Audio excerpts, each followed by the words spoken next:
जय हिंद साथियों, मैं अपने इस वीडियो में आपका पुनः स्वागत करता हूं। दोस्तों, आज के इस वीडियो में हम समझेंगे कृत्रिम उपग्रहों के उपयोग। देखिए, कृत्रिम उपग्रह बेसिकली दो प्रकार के होते हैं।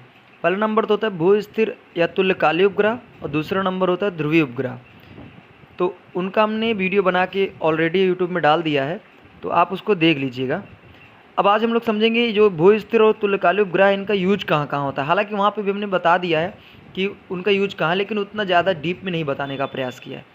यहाँ पे हम दोनों को कंबाइंड करके बताएंगे कि इनका यूज कहाँ कहाँ होता है। देखिए, यहाँ पे जो हम यूज बताएंगे दोनों का है, यानी कुल मिला के हम ये कह सकते हैं कि हम ना तो भू स्थिर की बात करेंगे ना ध्रुवी की बात करेंगे, हम कुल मिला के कृत्रिम की बात करेंगे, यानी दोनों की बात करेंगे। तो कृत्रिम उपग्रहों का उपयोग, तो आइए देखते हैं। पहला नंबर 1 से शुरू करते हैं।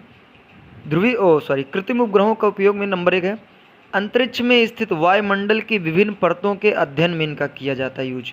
तो आप नॉर्मली जानते होंगे, आप लोग भूगोल में पढ़ते भी होंगे कि पृथ्वी के वायुमंडल में कई परत है, समताप मंडल, क्षोभ मंडल, आयन मंडल, मध्य मंडल। ये कैसे पता किया जाता है? तो इन उपग्रहों के माध्यम से ही पता किया जाता है कि क्षोभ मंडल कहाँ तक है, समताप मंडल कहाँ तक है, ओजोन मंडल कहाँ पे है, किस मंडल में कितनी गैस पाई जाती है। सारा कुछ जो कंक्लूजन होता है, जो भी रिजल्ट होता है, ये कृत्रिम उपग्रह देने का काम करते हैं। तो अंतरिक्ष में स्थित वायुमंडल की विभिन्न परतों का अध्ययन में इनका यूज होता है। दूसरा नंबर है पृथ्वी की आंतरिक सतह का अध्ययन करने में। हमने देखिए, सबसे इम्पॉर्टेंट काम इनका है कि पृथ्वी की आंतरिक सतह को बताते हैं कि पृथ्वी के अंदर कहाँ पे खनिज है, कहाँ पे गैस है, कहाँ पे पेट्रोल है, तो पेट्रोलियम पदार्थ है, सारा कुछ बताने का ये काम करते हैं। तो पृथ्वी की आंतरिक सतह के अध्ययन में इनका यूज होता है। तीसरा नंबर बात करते हैं पृथ्वी की सतह के अंदर खनिज पदार्थों की खोज में। वही हमने आपको यहाँ बताने का प्रयास किया, तो कि इनका यूज पृथ्वी की सतह के अंदर खनिज पदार्थों का भी खोज करते हैं ये लोग। ये जैसे हम लोग जानते हैं ना कि न्यूज़ में आता है कि पता चलता है कि वहाँ उस आइलैंड में, उस द्वीप में बहुत बड़ा खनिज का भंडार है, वहाँ पे कोयला बहुत ज़्यादा है, सोना बहुत ज़्यादा है, तो वहाँ पे खुदाई होता है, पेट्रोलियम बहुत ज़्यादा है। तो इन्हीं उपग्रहों के माध्यम से पता किया जाता है कि किस जगह पे खनिज पदार्थ ज़्यादा है। नेक्स्ट, इन उपग्रहों का उपयोग मौसम संबंधित सूचनाओं को एकत्रित करने में किया जाता है। मौसम से संबंधित कोई भी A to Z जानकारी हो, जैसे वर्षा कब होगी, आंधी तूफान, भूकंप से संबंधित सूचनाएं, तो सारी सूचनाओं को एकत्रित करने का काम है कृत्रिम उपग्रह।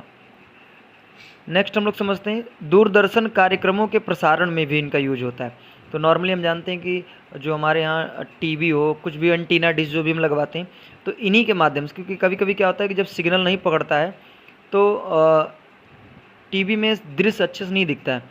तो यहाँ पे ये जो कृत्रिम उपग्रह अपने अंदर से रेडिएशन छोड़ते हैं, वो अच्छी तरीके से कैच नहीं कर पाता है। तो यहाँ पे हमने बताने का प्रयास किया कि दूरदर्शन के कार्यक्रम, यानी टीवी से संबंधित जितने भी चैनल होते हैं, इन कृत्रिम उपग्रहों के माध्यम से ऑपरेट किए जाते हैं। छठा नंबर समझते हैं इनका। देखिए, दो इम्पॉर्टेंट काम और है।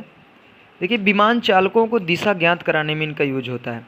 नॉर्मली हम जानते हैं जो हवाई जहाज़ उड़ती है, तो ऊपर से ये नहीं पता चलता है कि किस दिशा में हम जा रहे हैं और कौन सा स्थान कहाँ पे।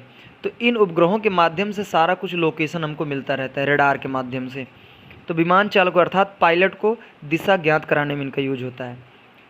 लास्ट हम देख लेते हैं, इनका एक इम्पॉर्टेंट काम ये भी होता है युद्ध के समय शत्रु की गतिविधियों को ज्ञात कराने में। नॉर्मली हम जानते हैं कि होता है कि जब युद्ध होता है तो हमारे जो शत्रु होते हैं, पड़ोसी जो दुश्मन होते हैं, उनके अंदर क्या गतिविधियाँ और इस सारा कुछ सूचना देने का काम है हमारे कृत्रिम उपग्रह करते हैं। अगर मान लीजिए लक बाई चांस कभी कोई दुश्मन का हवाई जहाज़ या हेलीकॉप्टर हमारे क्षेत्र में आ जाता है, तो ये तुरंत कृत्रिम उपग्रह बता देते हैं कि कोई दूसरा हेलीकॉप्टर या कोई दूसरे के जहाज़ आपके कवरेज एरिया में आ गया। तो ये इतने इम्पॉर्टेंट काम होते हैं कृत्रिम उपग्रहों के। उम्मीद करता हूँ दोस्तों ये 7 कृत्रिम उपग्रहों का उपयोग है, हमने अच्छे से बताने का प्रयास किया। इसी तरह दोस्तों हम लोग मिलेंगे आगे हम नेक्स्ट वीडियो में। तब तक के लिए जय हिंद, वंदे मातरम।